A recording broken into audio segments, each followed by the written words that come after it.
Merci de nous suivre sur Midi 1 TV Afrique. Cette période de pandémie présente des défis majeurs pour tous les secteurs économiques du pays, notamment dans le milieu administratif. Elle suscite de nombreuses questions concernant l'organisation du travail et l'application de la réglementation relative à la protection de la santé et de la sécurité des travailleurs. Il urge donc de prendre des dispositions nécessaires pour assurer la continuité du service.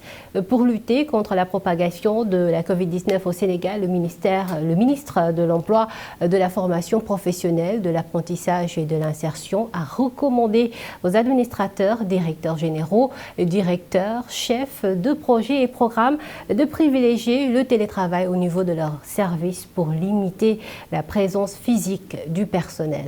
Décision qui concerne le personnel travaillant dans le service public, mais qui peut aussi s'appliquer aux entreprises privées. Comment donc penser à une meilleure gestion de l'organisation du travail dans les entreprises?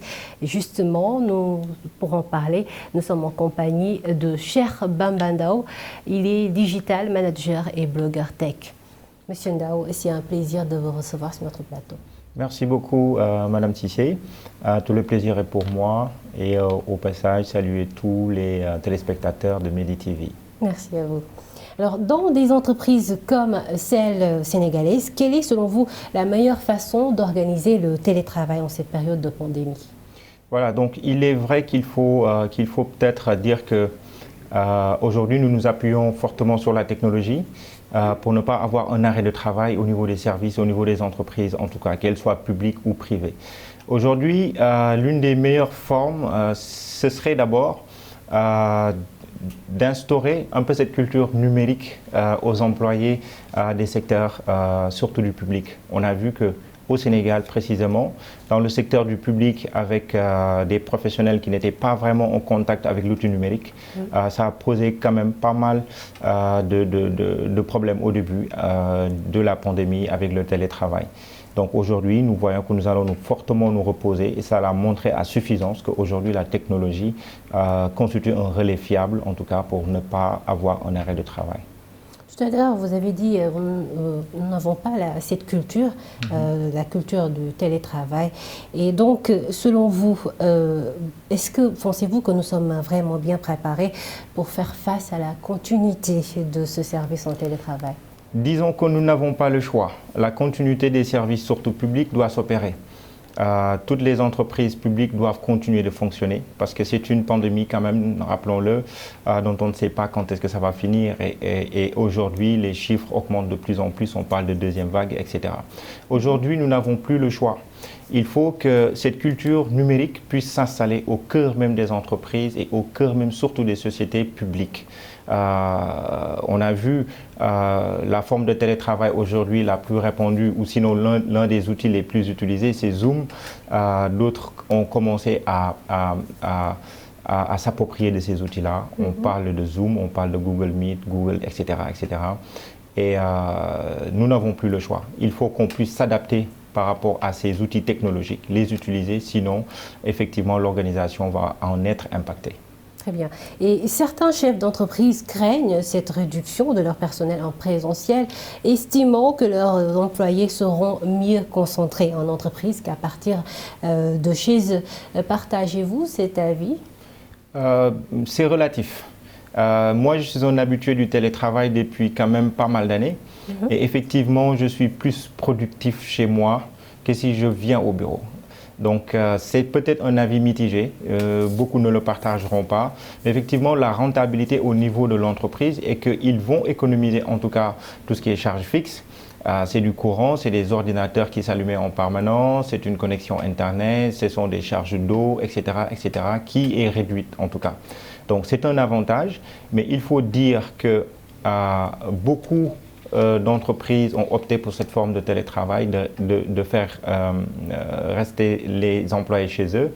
C'est bénéfique, mais ces employés-là, est-ce que dans leur zone de confort également pourront être beaucoup plus productifs? C'est une interrogation. Mais en tout cas, je crois que pour beaucoup, en tout cas, c'est plus, disons, c'est plus relax, avec une charge de travail, rappelons-le, encore beaucoup plus accrue, parce qu'il y a beaucoup d'entreprises aussi qui également se disent l'employé, il est chez lui. force est d'être chez lui, disons, et qu'il peut travailler en continu. Et si on constate qu'effectivement le volume de travail a beaucoup plus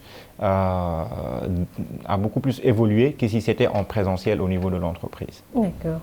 Alors, ce mode de travail n'a-t-il pas aussi ses limites, surtout sur le continent? Selon un rapport de la Banque mondiale datant de 2019, moins d'un tiers des Africains sont actuellement connectés à Internet haut débit.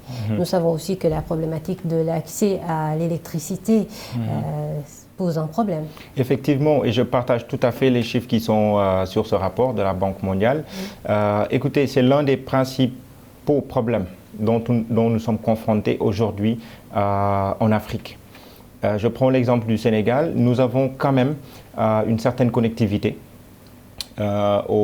mais ça se limite seulement que dans les grandes métropoles, dans les zones urbaines. Rappelons peut-être Dakar, Saint-Louis, Thiès, Ampembourg, Ziguinchor. Mais le plus vous allez à l'intérieur du pays, effectivement, ce système de télétravail-là peut poser problème, surtout à cause de la connectivité.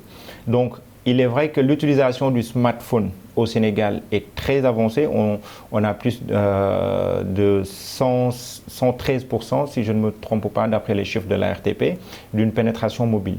Donc, et ces mobiles-là, aujourd'hui, disposent de certaines applications qui peuvent nous permettre de nous connecter. Mais quand on parlera, par exemple, de la connectivité ADSL, etc., cela pose un problème. Ça, on parle de l'ADSL, on parle de la téléphonie, mais qu'en est-il des ordinateurs ? La plupart, surtout en tout cas des Sénégalais, n'ont pas encore cette culture d'utiliser ou en tout cas n'ont pas les aptitudes techniques nécessaires pour pouvoir utiliser l'ordinateur le plus on avance à l'intérieur du Sénégal. Donc il y a certaines contraintes certes, mais l'une des principales contraintes effectivement demeure la connectivité. Très bien. Le télétravail en cette période de pandémie n'exclut-il pas une frange importante des travailleurs? Je parle par exemple le secteur informel. Oui, le secteur informel, effectivement, le secteur informel en termes de télétravail, disons qu'ils ne sont pas forcément concernés. Effectivement, c'est plus le secteur formel en entreprise, que ce soit des entreprises privées ou publiques, d'accord, les sociétés nationales. Mais dans le secteur de l'informel, effectivement, moi je ne trouve pas qu'ils puissent être vraiment concernés et impactés par le télétravail. Monsieur Ndao, je rappelle que vous êtes digital manager et blogueur tech, mais à l'heure actuelle où partout dans le monde les services banques et autres procédures administratives sont dématérialisés grâce à l'évolution de la technologie, quelle place a l'avenir pour l'homme dans des entreprises? Bon, disons que la main de l'homme, l'homme en tant que tel ne pourra, moi en tout cas à mon avis, ne pourra jamais être remplacé à 100% par justement par la technologie, disons. Il y a beaucoup qui pensent qu'aujourd'hui, l'homme, le plus la technologie avance, l'homme va être remplacé par la technologie. Mais il nous faut des hommes pour construire cette technologie. Disons qu'aujourd'hui, les compétences sont beaucoup plus délocalisées au niveau technologique. Moi, je le prendrai ainsi. Il nous faudra toujours des développeurs pour créer des solutions numériques, technologiques, appliquées à des entreprises. Il nous faudra toujours des graphistes, il nous faudra toujours des web designers, il nous faudra toujours des programmeurs, etc. Et donc, cette place de l'homme-là, aujourd'hui, disons que la compétence, elle est délocalisée. Elle est plus délocalisée dans le secteur du numérique, mais il nous faudra toujours des hommes pour construire ces technologies au bénéfice des entreprises. Très bien. Mais et quand sera-t-il des rapports humains en entreprise? Quelle est la place de ces rapports-là en entreprise? Oui, en entreprise, disons qu'aujourd'hui, avec la pandémie qui nous montre à suffisance que la technologie quand même a joué un très grand rôle malgré les distances.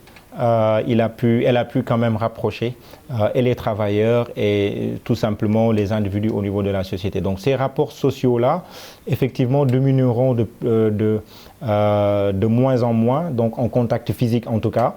Mais rappelons que la technologie également a ce point fort ou a cette mission de pouvoir rapprocher les gens. Donc aujourd'hui, tous les rapports sociaux existants en physique, effectivement, ont été délocalisés au niveau technologique. On parle de Zoom, on parle de etc. Donc ce sont en tout cas des outils qui aujourd'hui nous rapprochent et qui, au grand bénéfice, fait que voilà, le travail n'est pas arrêté. Alors c'est la fin de cet entretien. Merci Monsieur Ndao d'avoir accepté notre invitation. Merci. Je rappelle que vous êtes digital manager et blogueur tech. Merci à vous, chers téléspectateurs, de nous avoir suivis. Bonne suite des programmes sur Média TV Afrique.